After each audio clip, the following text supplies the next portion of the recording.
Hi, I'm Ivan Farneti. I'm a venture capitalist with Doughty Hanson Technology Ventures in London. This is day 2 of the Mind the Bridge event here in Milan. And these are my takeaway notes from this great event.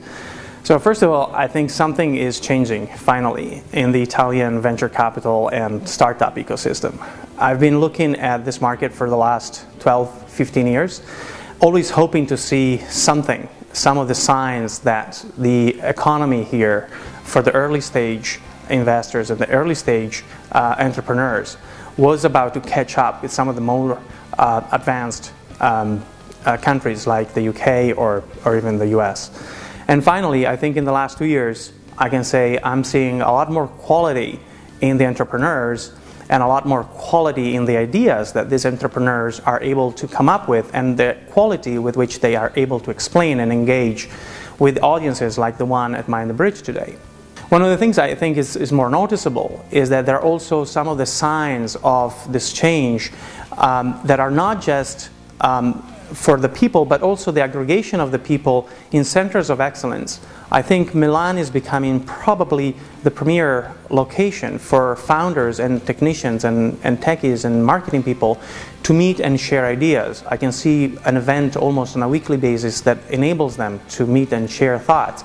Rome is probably the second most important pole, but even Bologna should not be underestimated, with a fantastic environment, not only for Italian entrepreneurs and technology guys, but also for foreigners, which can benefit of a fantastic quality of life and maybe low cost of accommodation.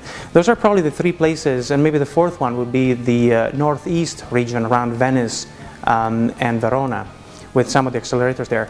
So there is aggregation. There are really new generation of tech founders, guys like Max Cioccola of Music Match, or Vito Lomele of Job Rapido, or the guys at Mashapi. I mean, these are new guys. We didn't see them 5 or 10 years ago. These are engineers. They understand the product, but not only that, they understand customer experience. Some of the products that we now see coming out of Italy are as good as in quality, and the way they're promoted and packaged together, they're as good as the project that we see coming from anywhere else in Europe.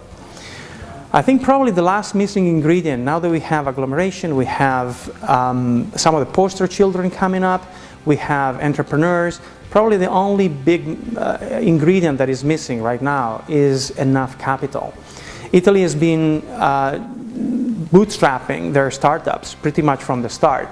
There are not a lot of big VC funds. There are not a lot of funds at all compared to some of the other countries in Europe, where this model of financing innovation has been around and probably more successful for a number of years. I think there has been a lot of work done during the summer with Ministro Passera to get approved a number of motions to change some of the laws that make incorporation and funding and taxation more amenable for startup economy. I'm really curious to see if this is a ripple or if this is a real wave that can take probably 200 to 300 million euro of capital every year into the ecosystem, so that Italy as a startup machine can create 50, 100, 150 new startups every year. Because this is a number game, and unless the numbers are sufficiently large, it's not going to be possible to expect in a reasonable period of time to see really successful, world-dominating companies started up in Italy with Italian capital, but with global reach.